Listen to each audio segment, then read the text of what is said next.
Welcome to Roll for Crit. Today we're bringing you our review of Fantasy Flight's latest Star Wars game. It's Star Wars Outer Rim, a game in which players are not Jedis or noble force users of any kind. You're the scum of the galaxy, you're smugglers, you're bounty hunters, and you're trying to be the most infamous bounty hunter that you can be. So everybody starts off the game by choosing a character. You have people from across the Star Wars universe, Lando, Boba Fett, Bosk, Dr. Aphra, different timelines, different canons all across these different things. And you also get a starter ship. So you're going to get just a basic ship to start. They're double-sided, so you can actually choose which one you want. They have some slight differences in terms of their speed and their power. And you also have a player board, which includes things such as your fame track. So these are your points to win. In a traditional standard game, first person to 10 points is the winner. You also have reputation tracks. So there's different groups, different factions, and depending on what you do, you could have negative, neutral, or positive reputation with them, and that may affect some of the missions that you go on. The game plays over multiple turns, and as we said, until someone hits that fame mark of either the 10, which is the standard, 8 for a shorter, or 12 for a longer. Everyone's turn will start off with the planning phase. Now, of course, you can get plenty of cards, just like any other game where things trigger in different phases, but for the most part, there'll be 3 main things happening. The first one is moving. So you simply can move up to your ship's speed to a place, whether it's a node in space or a planet. We'll talk about the differences a little later. Or you could stay where you are, in which you can either A, get 2,000 for doing maybe some kind of simple job up there. There you go. Thank you. Or you can fully heal, and that includes on your character and ship, because you will be doing combat both in your ship and on the ground. So that may be something you're forced to do in order to make sure you keep all your money. Afterwards, you got the action phase. Now, this is really where you have a lot of cards that do actions. This includes dropping off bounties or cargo. But the big thing will be the market action. The market action lets you look at the marketplace, which are these 6 decks in the middle right here. And you may buy one of those cards. So you have your jobs, where pretty much you just buy missions for you to complete. You've got bounties, which are like jobs, except they specifically require you to find a specific contact throughout the system and either kill them right there or bring them back to another planet for even bigger reward. You've got ships, which you can trade in your old ship to get a new one, which has really cool abilities. You've got cargo, which you have to make sure you have cargo hold for, and you take that usually to another planet to get a reward. You got the luxury deck. This is really expensive cards. I think almost all of them cost 10,000, but they're usually involved with you getting more fame points. So that's sort of the end game card you probably want near the end. And finally, we've got gear. This will either be for you, gear for your player, usually increase ground weapon or armor, as you can see there, or maybe ship mods, which will modify your ship somehow. Either way, whatever you buy, once you buy it, so we'll just say we bought this. Congrats, you have some body armor. You flip over the next card, and it will show you a symbol here with a number. What that refers to is these 4 patrols for each of the factions, and you have to move that ship's faction that many spaces towards you. So this one is the Huts. Yeah. So he'll move 3. We'll just say he moved there. We'll explain a little bit more about that afterwards, but that's something you don't have to worry about too much for now. Finally, you got trades. It's probably what you'd expect in any kind of big game like this. You can go, if you're on the same space, you can trade anything from your crew, equipment, money, just, always trying to make sure you have the upper hand in the deal. The final phase of a player's turn is the encounter phase. Now, we go back to these patrol ships because that's the first thing you have to check. If you're in a space with a patrol ship and you have negative reputation with that faction, going back to this reputation track here, then you must do combat with them. If not, then you don't need to worry about it at all. But you can choose to fight them still. If you just want to fight them, they'll give you some rewards. The way that combat works, you will have a certain combat rating depending on if it's ship or ground combat printed on your character or ship card. You would roll that many dice. So let's say I was using this ship right here. I would roll 4 dice, and depending on the result, this would be 1 damage. There's also a crit that's worth 2 damage, and these eyes, they're focus symbols, and depending on what characters or cards you have, you might be able to do something with those. Otherwise, they don't do anything. Of course, blanks also don't do anything.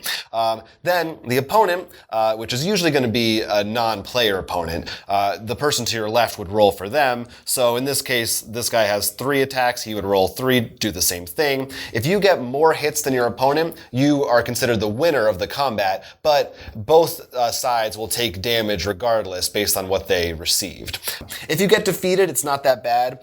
You have to spend your planning phase recovering your damage, and you lose 3,000 credits. There's also some cards with secrets on them. If you have any of those, you lose them. Oh, there's one right here. It's a secret. But other than that, you're not eliminated or anything like that. It just sets you back a bit. If you don't have a patrol, if you have any cards that say encounter on them, this is when you would do them, like jobs. Pretty much always are going to be an encounter if you are at the right place to complete them. Otherwise, if you got nothing going on, say you're on Nal Hutta here, you could take a card from the Nal Hutta encounter deck. It will have a couple of options for you, might be a secret, but you have to go to the planet that you are on. It will give you some kind of a thing. Maybe you have to make a test of some kind, or maybe you have a chance to spend some money for something. Same thing for if you're on a nav point, which are the non-planets, but those you take from this generic nav point deck, which covers everything. You could also look at a contact on your planet. Each planet has 2 contacts connected to it. So you can flip it over. It'll have a number on it, and that number relates to something from this data bank deck. And again, it's a lot like an encounter, but oftentimes you might have the chance to either fight or hire this person to your own crew. So overall, that's how the game's going to keep playing through. Of course, this is a fantasy flight game, so there's skill checks, which involve, little different abilities on cards. Your crew can help you with that. It's rolling 2 dice, and depending on how good you are at the skill, certain symbols help or don't help. Both your starting character and your ship have the ability to flip over to a stronger version, with the ships actually becoming very well-known ships, such as the Millennium Falcon, which is pretty cool. And you keep going till you hit that point threshold. That's basically it. I think what a lot of people have claimed it to be, and if after playing, I think we'd agree, is sort of a Firefly light. Yeah, it definitely has a heavy similarities with Firefly, the board game. I've seen people compare it to another game called Zaya. We have not played that, so for me, Firefly from Gale Force 9 is all over the DNA of this game. It's definitely, we're calling it lighter because Firefly is very heavy. And this is certainly by no means a quick, simple game. It's still meaty. Most of our games were about 2 to 3 hours. Box says 2 to 3 hours. I think that's probably roughly correct, depending on number of players. It's definitely one, though, because the way the game works is a lot of it is on your own turn. There are a couple cards like, I think Boba Fett's ship, or not to turn into a ship, requires you to actually attack someone. But mostly you can't, outside of trading, can't interact directly with people. Right. So most of it's just like you do your turn, you don't really think about interactions outside of that. So I feel like it's one of those games where each player added is like, when you see the plus 30 minutes per player, it might be a better... Yeah, I definitely think that's correct. There's some extra things, like, for instance, if you move these patrols, they also block movement. So you might want to move one, or if you know someone has bad rep with the rebels, I'm going to try to get this closer to them if possible. But, they're little indirect things you can do to people. For the most part, you are on your own, which is probably my biggest complaint with the game. We'll just get it right out of the way now, is that, like you said, there's a lot of downtime. You're usually sitting around when it's not your turn, not that invested in what's happening. What I love about the game, obviously, the Star Wars theme. I think we were talking about how this is very different from most of the Star Wars media that you get, in that you are playing as the smugglers, as the non-Force users. Right, outside of the RPGs, where you can sort of make it your own. I think there's my Star Wars lore isn't as huge, but I think the biggest one is Leia in this game. Oh, that you can come across. But you still don't get to play as her. You just you'll meet her maybe. Yeah. So it has a lot of interesting things that if you're a Star Wars fan, there's plenty of cool lore, but it's not the stuff you see over and over again in every Star Wars. They also don't make it too annoying, like obviously making Han Solo way overpowered. But there's a nice little, I don't want to say nods, but like bonuses. For example, Chewie, I think Han Solo can hire for free, but you can still hire him, I think, for 3,000 it was, or something like that. So it's still easily viable for you to use. Like you can use Boba Fett ship as Han Solo. Whatever you want. Right. It's just a matter of like there's small little bonuses for the characters if they had a relationship in the actual canon. Yeah, which I think is nice. It's just enough because obviously, like you said, if it were like only Han Solo can buy the Millennium Falcon, like the game wouldn't. Everyone wants to be Han Solo. Right. Yeah. Exactly. So that's cool. Another thing, they have all these different decks, and this one reminded us of Arkham Horror. Oh yeah, no, a lot of this actually. That was the other game I thought about because Fantasy Flight Classic with the skill checks, those decks were different location sectors. Yeah, as well as the databank deck, which is sort of another version of the encounters. And, that's one thing that I'm a little bit mixed on is that the decks aren't very large, including, even the market decks. Most of them are like around 15 cards or so. And as well as you'll see these contacts, each one of them has a card that tells you what they do, but there's only one for each. So like once you've met Leia and you know what she does, you're always going to know what Leia does. It's the same thing every game. So, in a way, it's like if you play it a bunch, well, maybe you can be more strategic because you know how things work. But if you really like that aspect of the surprise and discovery of it, I do think you won't get as much. One of the big things I want to talk about is the fame track. It is nice that you can adjust it because it really is helpful to be able to go down to 8 if you want a shorter game. I really like that a lot. 12 if you want to go longer, but I think the game's plenty long at 10. Yeah. Just make sure everyone knows what the winning score is. The one problem I have with that is 1 or 2 points can make the difference. This isn't like a game where you can hit 50 or 100. And they have the secret goals, which some of them do give fame points. But I think we saw like 2 or 3 in our 4-player game, so not a significant number. And there can come a point when you're at maybe 7 or 8, and you just look at the 2 other players at 9, you're like, I'm out of this game. Right. And you're still long turns. It can be a little bit annoying that I have to wait another 30 minutes for this game to just wrap up. I think in general, especially for when you first start playing, it can happen that you just get a bunch of bad rolls, or you just go after the wrong cards, and you can't find the skills that you need, or you're trying to find a bounty, and he was over here on this planet, and you were over there, And yeah, like you said, so if you're not doing that well, and you're playing with a full 4, it's really can be kind of like a drag to sit there and wait for that. But I mean, that's a lot of games are going to have that one, that kind of issue. It's just something I know that always bugs me. One thing I didn't experience, but you did, I want to quickly just bring up, is there's a solo mode. That's right. Yeah, the solo mode, you have one AI opponent, and on their turn, you will flip one of these cards over, and it tells you basically, if they're here, they do this. If they're here, they do this. And they are a little bit limited. They obviously aren't a human, so they can't do as much, but they will try to gain fame from different ways. And I thought it worked really well. I mean, again, because in a lot of ways, like similar to Firefly, again, you kind of are playing a solo game where other people just happen to be interacting with you. So for a solo mode, I thought that was really cool. That was a nice touch. Here are our crits and misses for Star Wars Outer Rim. Crits. If you're a Star Wars fan, you're going to find a lot to love here. There is lore and characters and locations from all across the Star Wars universe with some broad references and some more obscure stuff to find. It's nice to see that the main good guys aren't overpowered, but there's still that nice bit of lore and relations that you'd want from something that respects its source material. Over the course of the game, it's very satisfying to build up your engine, gain new crew members, and upgrade your ship. It definitely has a good power curve to it, getting a better ship that has more crew space so you can get more skills, and flipping over your character or your ship to get maybe that more legendary Star Wars aspect. There's a decent variety of different types of cards to suit different play styles, whether you're going purely after combat against patrol ships or you're focusing more on bounties or jobs to gain money that way. There are different ways that your character might take things on depending on how they're equipped. While we are a little disappointed in the number of cards in the base game for variety reasons, we still think there's plenty of customizability for your strategies. Depending on the character you start with, as well as of course game length, whether you go for a shorter or longer game, you maybe play more of a bounty hunter role in your one game compared to maybe more of a cargo or very speedy ship in another game. Misses. While there are a couple cards that you attack or steal from other players, there isn't much of it. And outside of trading, there really isn't anything for you to do, especially outside your own turn. So that can leave a lot of downtime, especially at the top 4-player count. Personally, lack of player interaction doesn't bother me too much in a game like this. It's about the journey and the adventure, but when you're playing with more players, there is a lot of time spent just waiting around for people to finish, and so it can hurt the game in those instances. Combat and skill checks are all done by dice rolls.